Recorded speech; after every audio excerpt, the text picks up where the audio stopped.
राधे राधे भक्तों, जय श्री कृष्णा, जय श्री राधे भक्तों। आज हम वैशाख मास के अंतिम 5 दिनों के विषय पर चर्चा करेंगे। आप सभी जानते होंगे कि वैशाख मास अब समापन की ओर चल पड़ा है। वैशाख मास के अंतिम जो 5 दिन होते हैं, इसमें संपूर्ण वैशाख मास के नियमों का स्नान, जप, तप, यज्ञ, हवन का संपूर्ण पुण्य फल कैसे प्राप्त कर सकते हैं। यदि किसी कारणवश आपने वैशाख मास का कोई भी नियम नहीं लिया हो, तो आप इन अंतिम 5 दिनों में उस नियम को लेकर अपने पूरे वैशाख मास महात्म का पुण्य प्राप्त कर सकते हैं। यह 5 दिन विशेष पुण्य देने वाले होते हैं। स्कंद पुराण में इन 5 दिनों के अलावा अंतिम 3 दिनों को भी अत्यधिक विशेष और बहुत ही पुण्यदायी बताया गया है, जिसे पुष्करणी के नाम से जाना जाता है। तो आप अंतिम 5 दिन या फिर अंतिम 3 दिन हो, इसमें से आप समस्त संपूर्ण फल प्राप्त कर सकते हैं। किन नियमों का पालन कर सकते हैं और कौन कौन से नियम हैं जो अनंत पुण्य आपको प्रदान करेंगे, आइए हम सब इस बारे में बातचीत करेंगे। यह 5 दिन कब है, मतलब कब से कब तक आपको 5 दिन का नियम लेना है, कैसे करना है, पूरी वीडियो में मैं आज आपको सारी जानकारी दूंगी। अगर आपको मेरी जानकारी अच्छी लगे तो मेरे चैनल को बीच में सब्सक्राइब भी करते चलना और अपने दोस्तों और भाई बंधुओं के साथ शेयर भी करना। चलिए जब दोस्तों मैं बता दूं कि वैशाख महीना आप लोग सभी जानते हैं माधव मास के नाम से भी जाना जाता है। इस मास का एक एक दिन भगवान विष्णु जी को समर्पित है। इस मास का संपूर्ण दिन अर्थात 30 दिन अत्यंत ही महत्वपूर्ण है, परंतु अंतिम 5 दिन और अंतिम 3 दिन वैशाख शुक्ल पक्ष की एकादशी से लेकर पूर्णिमा तक का जो भी है समय होता है, यह करोड़ों गुना फल देने वाला होता है। फिर अंतिम 3 दिन अर्थात त्रयोदशी, चतुर्दशी और पूर्णिमा तो आपको जो नियम चाहे वह इन 5 दिनों में कर सकते हैं। संपूर्ण मास का पुण्य प्राप्त कर सकते हैं। वैशाख एकादशी अर्थात मोहिनी एकादशी 8 मई को दिन गुरुवार को है। वैशाख पूर्णिमा स्नान, दान और व्रत की पूर्णिमा 12 मई को है। यह सोमवार के दिन रहेगी।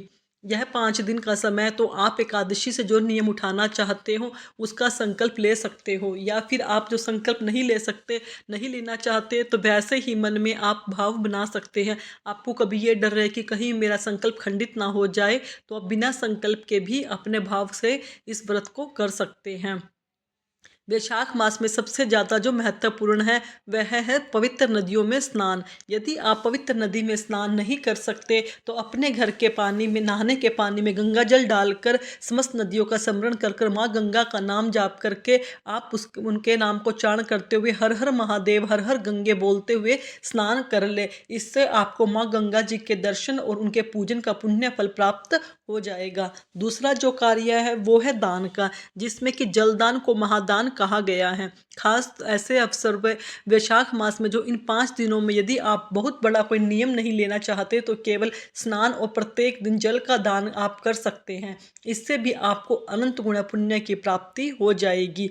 और कौन कौन से नियम है जिसका आप संकल्प ले सकते हैं या फिर आप पालन कर सकते हैं, तो स्नान और दान के बारे में मैंने आपको बता दिया, जिससे कि रविवार के दिन आपको छोड़ देना है।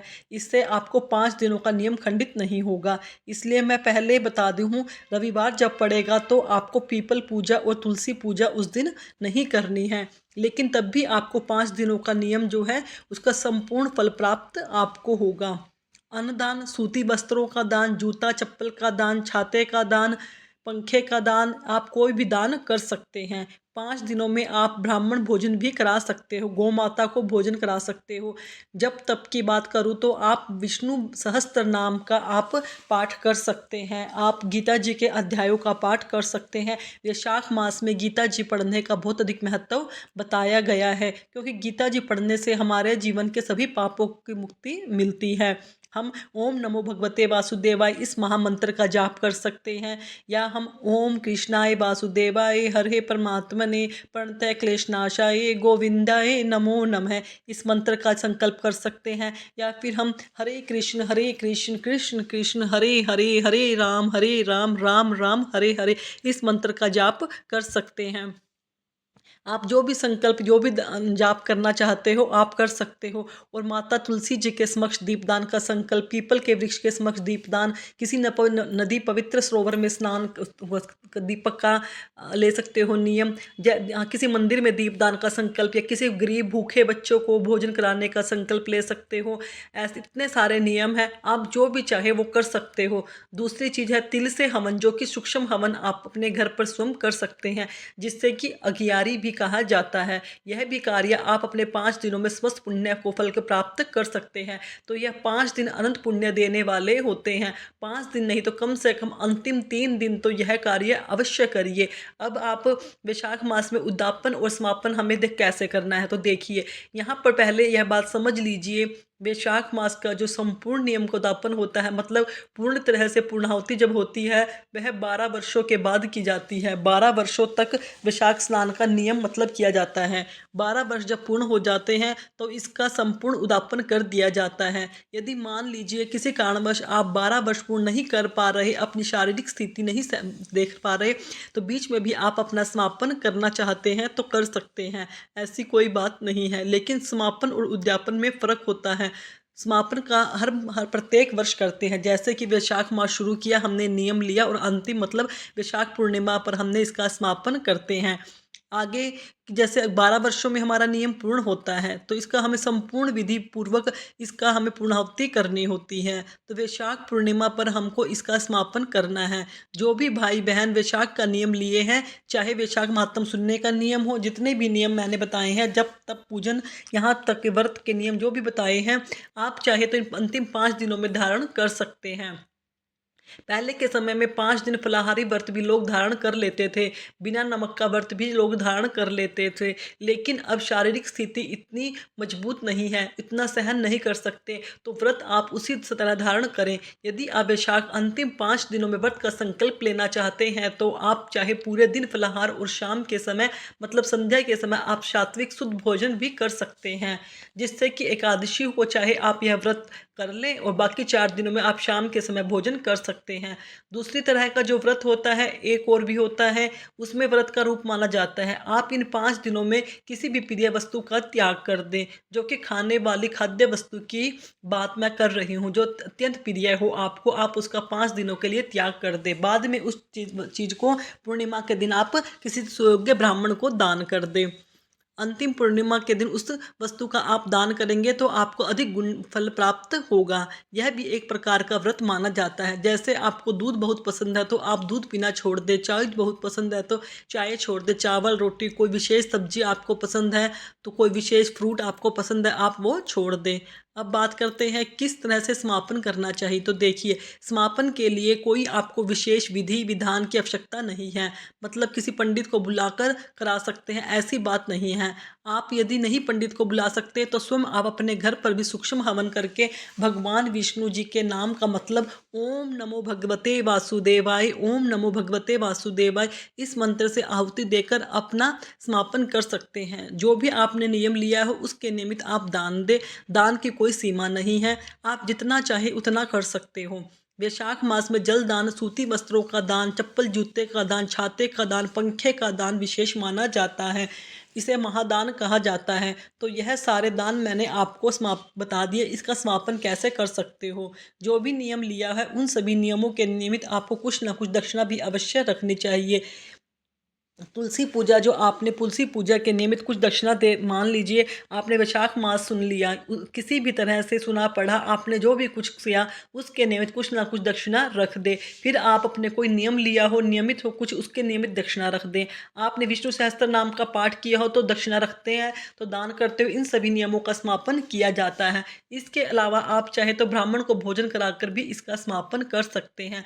दान आप अपनी यथाशक्ति के अनुसार कर सकते हैं। जैसे आप किसी भी चीज़ का नियम लिया हो, आप उसका दान मंदिर में कर सकते हैं, पैसे जो आपने निकाले हैं। अगर आप मंदिर में नहीं जा सकते तो उन सभी पैसों को एकत्रित करके गौशाला में चारा भी डाल सकते हो। जैसे भी आपको सुविधा लगे आप उसके हिसाब से कर सकते हैं। अब जब पूर्ण हो तो उसकी पूर्णाहुति करते हैं, पूर्ण रूप से उद्यापन करते हैं। तो नियम के अनुसार जैसे मैंने देखा है कि आप घर के बड़े बुजुर्गों को करते हुए देखा होगा, वह पंडित जी को बुलाकर शास्त्रों में बताया गया है।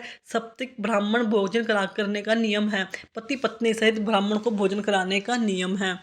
तो जैसे तो संपूर्ण सीधा निकालते हैं, ब्राह्मण और ब्राह्मणी दोनों के निमित्त हम संपूर्ण दान निकालते हैं। जैसे कि ब्राह्मण के निमित्त संपूर्ण वस्त्र और जरूरत की वस्तुएं सामग्री देते हैं, और फिर उनकी पत्नी के निमित्त भी देते हैं वस्त्र और श्रृंगार का सामान, चप्पल, जूता, गद्दा, तकिया, छाता, जो भी आपको उचित लगे आप कर सकते हैं। आप सोना चांदी सब कुछ संपूर्ण चीज़ों का दान, और घर गृहस्थी से जुड़ी जितनी वस्तुएं होती हैं उनका भी दान कर सकते हो। चारपाई का दान, लकड़ी तख्त का दान, जो भी जैसे भी आपको ठीक लगे, जितना भी आपका सामर्थ्य हो उसके हिसाब से आप दान कर सकते हैं।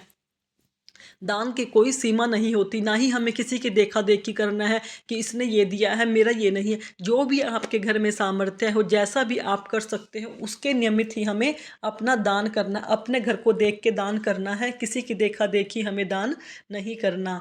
तो इस तरह से आप 5 दिनों में स्नान, जप, पूजा, ब्राह्मण जोत आदि कर सकते हैं, नियम ले सकते हैं। अंतिम 5 दिनों में बहुत ही ज़्यादा फल की प्राप्ति होती है। आप अपना अंतिम दिनों में लेकर नियम बहुत ही पुण्य के भागी बन सकते हैं। माधव मास ऐसे ही नहीं व्यर्थ गंवाना चाहिए। वैशाख मास की पांचों तिथियां बहुत ही महत्वपूर्ण होती है। वैशाख मास की आखिरी 3 दिन तिथियों गीता का पाठ करने से अश्वमेध यज्ञ का फल मिलता है। इन 3 दिनों में श्री विष्णु सहस्त्र नाम का पाठ करने से कभी ना खत्म होने वाला अनंत गुणा पुण्य प्राप्त होता है। वैशाख पूर्णिमा वाले दिन जो भगवान विष्णु के सहस्त्र नाम का मतलब 1000 बार नाम करता है, उनके भगवान विष्णु का दूध और जल से अभिषेक करता है, उसे बैकुंठ धाम मिलता है।